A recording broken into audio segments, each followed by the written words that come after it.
This is the most important video you need to watch if you want to make money this year. And guess what? It's not what you think. Hey guys, welcome to the Painter's Circle, where we help painting business owners scale their operations, increase profitability, and gain more time freedom. I'm Taz Mullis, and in this podcast, I'll share actionable tips, expert strategies, and real-world insights that'll help you grow your painting business without burning you out. Ready to take your painting business to the next level? Let's go. Oh yeah! Now, for the most part, when I'm talking to painting business owners, they come to me and say, Taz, can you help me with sales? I have a sales problem. How do I win more jobs? How do I convert more jobs? Insert the question there around sales. I want to break this down really simply and explain to you that for the most part, most business owners don't have a sales problem.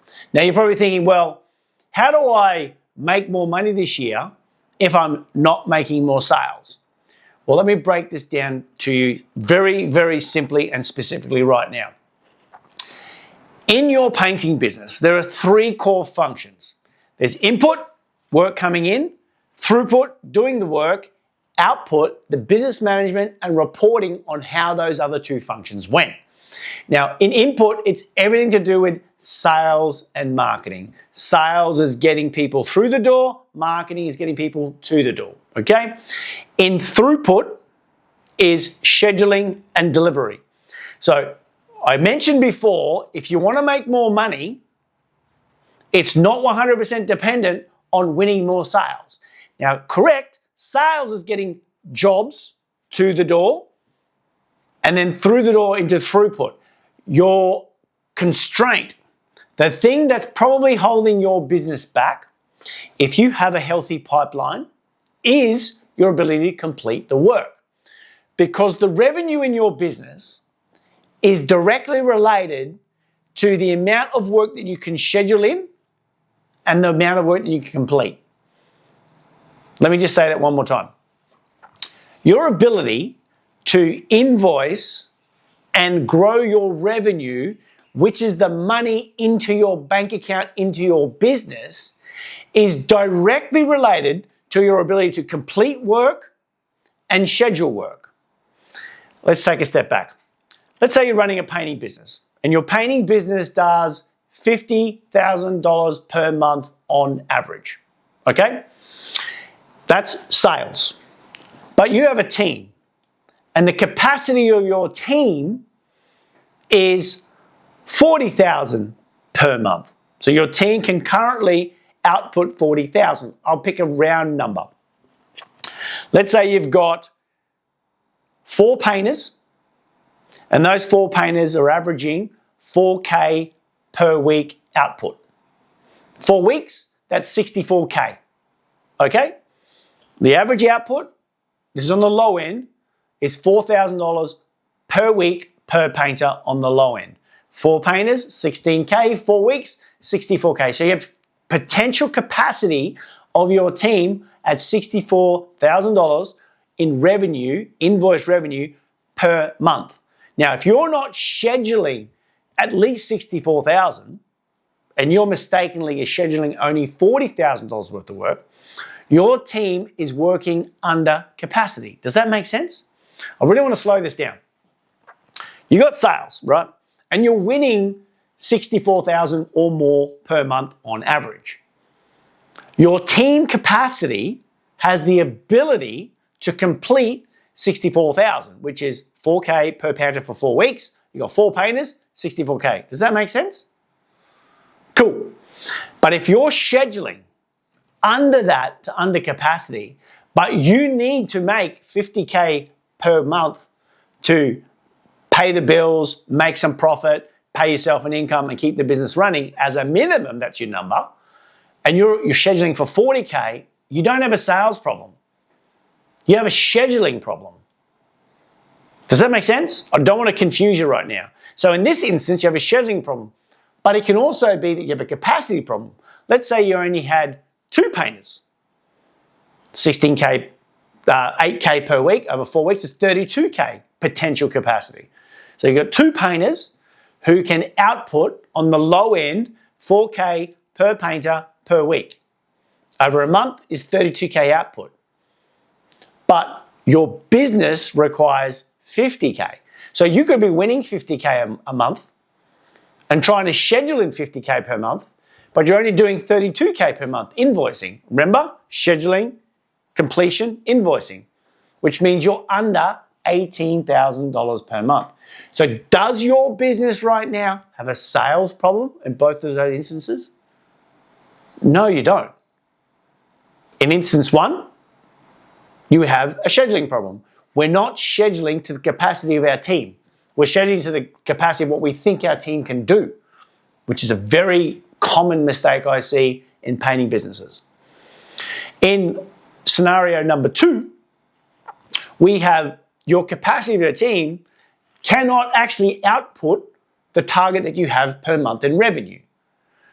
The target per month in revenue is 50. You got 2 painters in option 2 in scenario 2. Their output is 32K per month. It's unlikely they're going to complete 50K worth of work per month with that sort of output, regardless of what you're selling. So what I want you to understand is when you're focusing on revenue, so if you have a goal this year that you want to increase your revenue from 50K to 100K per month, additional, so 50K additional revenue per month, not only do you need to win that amount of work, you actually need the capacity to do that amount of work. So in throughput, your ability to get work done, now whether it's pricing, performance, or managing your pipeline, they're the only 3 areas that are going to help you do that, is in throughput. Now, in your sales pipeline, I'm going to use some language right now that you may be unaware of. Your sales and capacity pipeline is just a way of explaining how much work you're winning and how much work you're scheduling and booking. Okay? So if you're winning 100,000 and you're scheduling 100,000, that's your sales and capacity pipeline. Now, the pipeline indicates over a duration of time. So another way to say that is how many weeks or months lead time of converted jobs do you have booked into your calendar? So if you've got a business that does 100K per month and you've got $300,000 of one work, it's fair to say you've got 3 months in the pipeline. Okay? Hope that makes sense. 100K per month capacity, you've got 300K of work. That's one. If you book it in the ideal world, you've got 3 months capacity. So that's about 12 weeks lead time. Now in your business, because every painting business is a little bit different depending on who you work for, whether it's new construction, commercial construction, housing, residential repaint, government, insurance, body corp, whatever industry you work on, they're going to have different constraints around the timeline. So in your business, I want you to sit down and start thinking about what is the comfortable lead time for you and your business. When I say comfortable, I mean there's a number of weeks where you start getting nervous, as in there's not enough in the pipeline. Is it 2 weeks, 4 weeks, 6 weeks, 8 weeks? It is what it is. There's no right or wrong answer, by the way. So your pipeline, capacity pipeline, is indicating how much work, converted work, you have potentially booked in over the coming weeks and months. Okay? Now, there's also going to be a number where potential clients won't wait. So if you're in the residential repaint market, the majority of people are not going to want to wait 12 months to paint their house.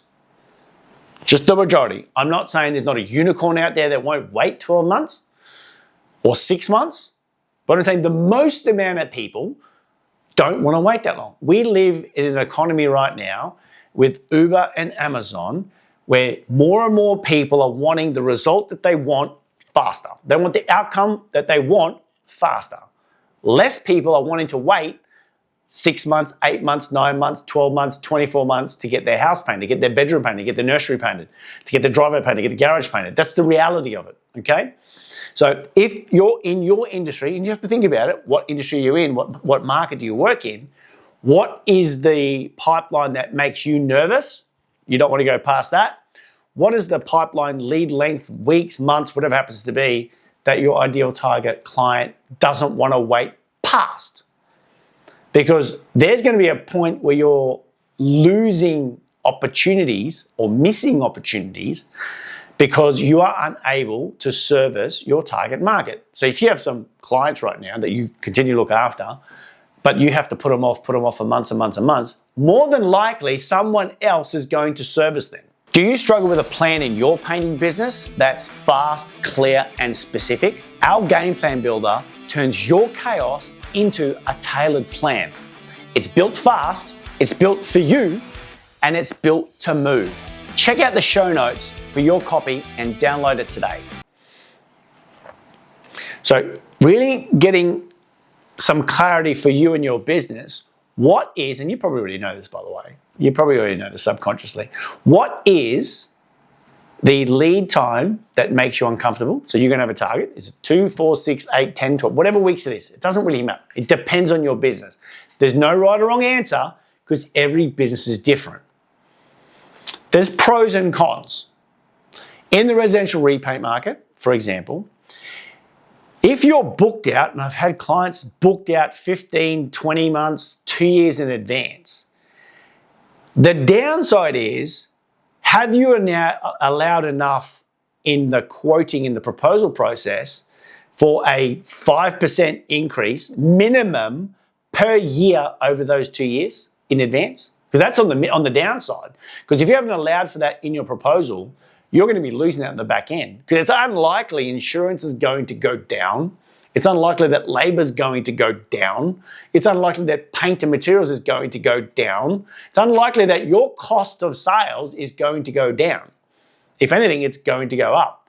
If I've learned anything in the past 30 years this year in the painting industry, none of the above have gone down.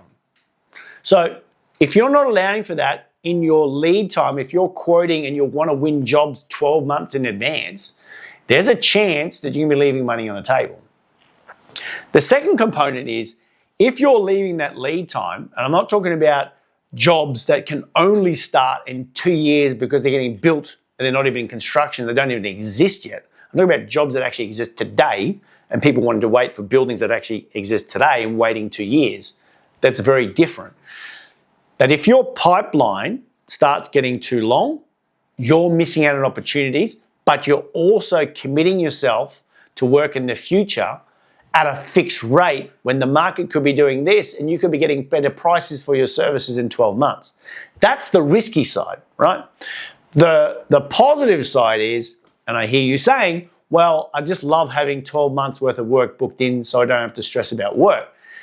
Pros and cons. Pros is you don't have to stress about work. Con is you're probably not going to make as much for the same amount of effort and work and hours that you are right now that you are in 12 months. You've got to pick which one is the most important to you. But also, like I said, it's unlikely the majority of people are going to want to wait 12 months to paint a house that they live in right now. You're leaving opportunity on the table.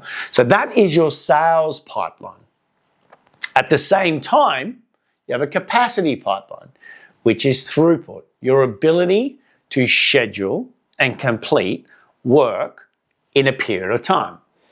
So if your team capacity is 100K per month, which is amazing, by the way, your team can output 100K per month and you're winning 125,000 per month.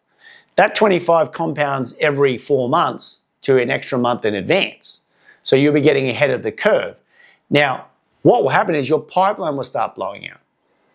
So for us, the pipeline is an indicator of the health of your business. Once it gets too long, it gets risky. If it's too short, it's too risky. It's managing the sweet spot between your minimum and your maximum.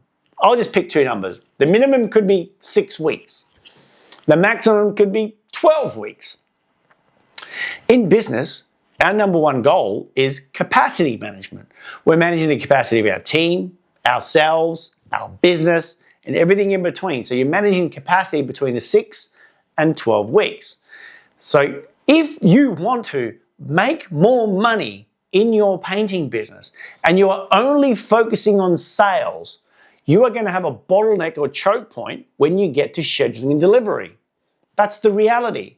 You need to be able to open up that choke point to let work get completed. because what you bank is what you invoice, not what you win.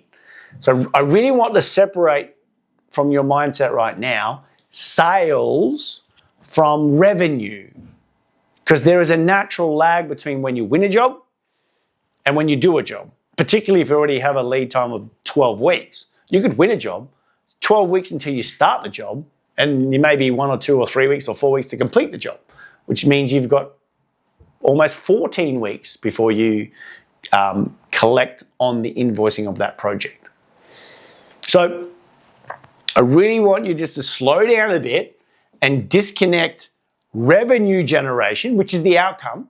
You're making money, making profitable money into your business, from just sales. Because I know it's so sexy to go, oh, I need more sales, let's focus on sales. But if the choke point is scheduling or delivery, more sales doesn't fix your problem. If anything, it makes things worse. It makes your pipeline look longer, which feels good, but it locks up opportunity because you're tied up to jobs that you can't do in the future because you're tied up to those jobs. Hopefully, you're not pricing at today's dollars, because if you know you're pricing work for 12 months from now, you're pricing at dollars for 12 months from now. And please understand this. I haven't seen it in 30 years that your costs for running your business are going to go down. They're not. Even if they stay the same with inflation, you're going backwards by default. So please don't fall into the false economy of believing, particularly in a market where the buildings exist right now. I'm not talking about in a market where the buildings have to be built and don't exist right now, that by locking away 8, 10, 12, 24 months worth of work, that you are hedging your best bets against a negative downturn. If anything, you're locking in your capacity at work that's undervalued in the future. Again, if your goal this year is to make more money, which is attached to invoicing, which is attached to throughput and painting, which is directly attached to scheduling, is 100% reliant on capacity management, not just sales. Sales is the first step. Scheduling and delivery is what actually creates the income. So I want you to take a step back and start thinking about, what is our sales and capacity pipeline look like? Or what does it look like? How much work do we have? That's one. Physical, like how many jobs? What is the value? When are we expected to schedule it? And do we have the capacity, do we have the bodies to be able to do that? Because it's dependent on your sales pipeline, your pricing, and your performance. If you've got a pipeline that's super healthy and your outset is 12 weeks and you're sitting at 16 weeks, there's a few things you can do right now. You could increase capacity, put more bodies on, get more work done. You could try and improve operational performance, which it's unlikely you can get your team to be 50% more efficient unless they were really not working in the first place. So you can get a couple of percentage improvements there. But you could also play with pricing. If your pipeline is super healthy and you're consistently winning jobs, and your team is scheduled to capacity, like to the actual capacity, and you don't want to put anyone on. You don't want to put anyone on. If you were to use pricing as leverage and put your pricing up, naturally your conversion will slow down. But a 10% increase in pricing on a already healthy pipeline, the risk of the downside is very low, because what's going to happen is you may get less work, but the work you're doing, you'll be making 10% more. So in essence, you'll be making more money for the amount of effort that you're doing. So your output now on those jobs is 10% better with the same amount of effort. So that's another way to increase revenue without increasing capacity. So I just want you to start thinking about, if your goal this year is to make more money, and define make more money as more money in your bank account, do not only focus on sales. Remember, input, sales and marketing, throughput, scheduling delivery is going to be your friend, which is capacity management, and output, which is business administration, reporting, which is telling you, do we have a pricing problem? Do we have a performance problem? Or do we have a pipeline problem? You're trying to work out what is the thing that's going to move you the fastest to the outcome that you want, which in this case is making more money. Now, we do this every day, and we've created a small program called The Circle. Now, in The Circle, there are 3 things we focus on. We work on getting you a clear game plan. Then we give you the tools like the sales and capacity pipeline, so you can figure out what is the actual sales pipeline of my business, what is the actual capacity of my team right now. Because without understanding that, you are flying blind. That tool gives you visibility. That tool gives you visibility of what's coming in, what's getting won, when can it be done, do I have the capacity of the people and the team to be able to do that? If not, what do I do? Do I improve performance? Don't know. Do we recruit and put more bodies on so we can get more throughput? Maybe. Do we adjust pricing? The choice is yours, but it's unlikely you can make a decision unless you know those 3 pieces of data. Because without it, I'm telling you now, you are flying blind. You are painting in the dark. You have no idea what you're doing. You know what's happening? You're making decisions reactively. It's super impossible. I don't even know how to make proactive decisions without the right information. I mean, would you jump in a car and drive to somewhere where you don't know without Google Maps? Just keep driving? Because you don't have direction. Without plan, you don't have a direction. Would you jump in a car that didn't have fuel?